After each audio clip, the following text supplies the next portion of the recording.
ನಮಸ್ಕಾರ ಸ್ನೇಹಿತರೆ, ಹೇಗಿದ್ರೆ ಎಲ್ಲರೂ. ನಾವು ತುಂಬ ದಿನದ ನಂತರ ಮತ್ತೆ ಒಂದು ಒಳ್ಳೆ ರೆಸಿಪಿ ಜೊತೆ ಬಂದಿದ್ದೀವಿ. ಎಗ್ ತವಾ ಫ್ರೈ ಯಾವ ಥರ ಮಾಡೋದು ಅಂತ ನೋಡ್ಕೊಂಬರೋಣ ಬನ್ನಿ. ವಿಡಿಯೋ ತುಂಬ ಚೆನ್ನಾಗಿರುತ್ತೆ, ರೆಸಿಪಿ ಭಾಳ ಟೇಸ್ಟಿಯಾಗಿರುತ್ತೆ. ವೀಡಿಯೋನ ಕೊನೆ ತನಕ ನೋಡಿ ಮಿಸ್ ಮಾಡ್ದಲೆ. ನಾನು ಮೊದಲಿಗೆ ಒಂದು ಸಣ್ಣ ಈರುಳ್ಳಿ, ಒಂದು ಸಣ್ಣ ಟೊಮೊಟೊ, 2 ಮೆಣಸಿನ್ಕಾಯಿ ತೊಗೊಂಡಿದ್ದೀನಿ. ಹಾಗೆ 3 ಬಾಳ್ಡೆಗ್ ತೊಗೊಂಡಿದ್ದೀನಿ. ಈಗ ಕಾದಿರೋ ಅಂಥ ತವಾಗೆ ನಾನು ಸ್ವಲ್ಪ ಎಣ್ಣೆ ಹಾಕ್ಕೊಂಡು ನಾವು ಆವಾಗಲೇ ಹೆಚ್ಚಿಟ್ಕೊಂಡಿದ್ವಲ್ಲ ಅದನ್ನ ಮೂರೂ ಆ್ಯಡ್ ಮಾಡ್ತಾಯಿದ್ದೀನಿ.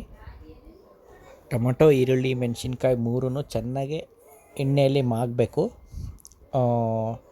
ಇದು ಎಷ್ಟು ನೀವು ಕ್ಲೀನಾಗೆ ತವಾದಲ್ಲಿ ಈ ಥರ ಬೇಯಿಸ್ತಿರೋ ಆವಾಗ ನಿಮಗೆ ಈರುಳ್ಳಿ ಹಸಿ ಅನಿಸಲ್ಲ, ತುಂಬ ಚೆನ್ನಾಗಿರುತ್ತೆ. ನೋಡಿರಿ, ಈಗ 5 ನಿಮಿಷ ಆಗಿದೆ.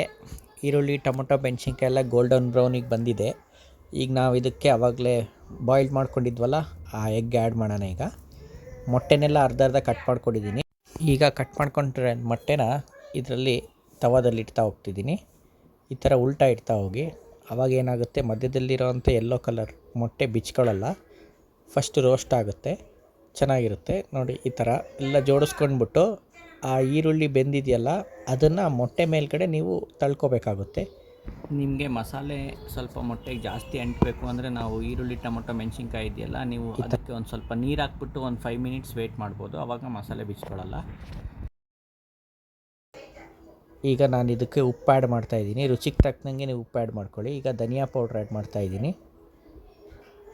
ಒಂದು ಅರ್ಧ ಮುಕ್ಕಾಲು ಸ್ಪೂನಷ್ಟು ಹಾಕ್ತಾಯಿದ್ದೀನಿ. ಈಗ ಬ್ಲ್ಯಾಕ್ ಪೆಪ್ಪರ್ ಪೌಡರ್, ಮೆಣಸಿನ ಪುಡಿ, ಇದನ್ನು ಸಮೇತ ಆ್ಯಡ್ ಮಾಡ್ತಾಯಿದ್ದೀನಿ. ಇದಕ್ಕೆ ಒಂದು ಕಾಲು ಸ್ಪೂನಷ್ಟು ಖಾರದ ಪುಡಿ ಆ್ಯಡ್ ಮಾಡ್ತಾಯಿದ್ದೀನಿ, ಯಾಕೆಂದರೆ ಮೆಣಸಿನ್ಕಾಯಿ ಆ್ಯಡ್ ಮಾಡಿದ್ವಲ್ಲ, ಖಾರ ಜಾಸ್ತಿ ಆಗಿಬಿಡುತ್ತೆ. ಇದೆಲ್ಲ ಹಾಕಿದ್ಮೇಲೆ ನೀವು ಒಂದು ಸ್ವಲ್ಪ ಕೊತ್ತಂಬರಿ ಹಾಕ್ಕೊಂಡು ಇದ್ರ ಮೇಲೆ ಒಂದು ಸ್ವಲ್ಪ ಎಣ್ಣೆ ಕೂಡ ಹಾಕ್ಬೋದು. ಇಲ್ಲ ನಮಗೆ ಜಾಸ್ತಿ ಎಣ್ಣೆ ಆಗುತ್ತೆ ಅಂದರೆ ಅದೇ ಥರನೇ ಒಂದು 5 ನಿಮಿಷ ಬಿಡ್ಬೋದು.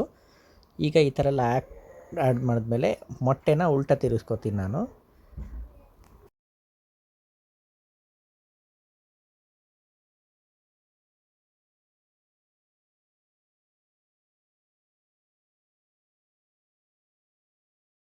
ನೋಡಿ, ಎಲ್ಲ ಮೊಟ್ಟೆನ ಈ ಥರ ತಿರುಗಿಸ್ಕೊಂಡು ನಾವು ಮಾಡಿದ್ದಂಥ ಮಸಾಲೆನ ಆ ಮೊಟ್ಟೆ ಮೇಲೆ ಆ್ಯಡ್ ಮಾಡ್ತಾಯಿದ್ದೀನಿ.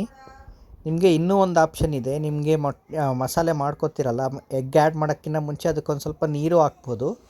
ನೀರು ಹಾಕಿದ್ರೆ ಮೊಟ್ಟೆಗೆ ಸ್ವಲ್ಪ ಜಾಸ್ತಿ ಮಸಾಲೆ ಅಂಟ್ಕೊಳ್ಳುತ್ತೆ, ನಮಗೇನು ಅಷ್ಟೊಂದು ಬೇಕಿಲ್ಲ. ಈಗ ಇದನ್ನು ಕಾವಲ್ಲಿ ಬೇಯಿಸೋಕ್ಕೋಸ್ಕರ ನಾನು ಇದ್ರ ಮೇಲೆ ತಟ್ಟೆ ಮುಚ್ತಾಯಿದ್ದೀನಿ. 2 ನಿಮಿಷ ಅಷ್ಟೇ, ಜಾಸ್ತಿ ಏನು ಇಡಬೇಕಾಗಿಲ್ಲ. ನೋಡಿ, ಈಗ ಆಗಿದೆ, ತೆಗಿತಾಯಿದ್ದೀನಿ. ನಮ್ಮದು ಎಗ್ ತವಾ ಫ್ರೈ ರೆಡಿ ಇದೆ. ತುಂಬ ಒಳ್ಳೆ ರೆಸಿಪಿ, ಭಾಳ ಚೆನ್ನಾಗಿರುತ್ತೆ. ಮನೆಯಲ್ಲಿ ಸಾಮಾನ್ಯವಾಗಿ ಬರೀ ಬಾಯ್ಲ್ಡ್ ಎಗ್ ಬೇಯಿಸ್ಕೊಂಡು ತಿಂತಾ ಇದ್ದರೆ ಅದು ತುಂಬ ಬೋರಿಂಗ್ ಆಗಿರುತ್ತೆ, ಅದರಲ್ಲಿ ಟೇಸ್ಟ್ ಇರಲ್ಲ. ಈ ರೀತಿ ಯಾವಾಗ ಮನೇಲಿ ಟ್ರೈ ಮಾಡಿ, ಚೆನ್ನಾಗಿರುತ್ತೆ ತುಂಬ. ಈ ವಿಡಿಯೋ ನಿಮಗೆ ಇಷ್ಟ ಆಗಿದೆ ದಯವಿಟ್ಟು ನಮ್ಮ ಚಾನಲ್ ಸಬ್ಸ್ಕ್ರೈಬ್ ಮಾಡಿ, ಹಾಗೂ ಬೇರೆಯವ್ರಿಗೆ ನಮ್ಮ ವೀಡಿಯೋಸ್ನ ನೋಡೋಕ್ಕೆ ಹೇಳಿ. Thank you.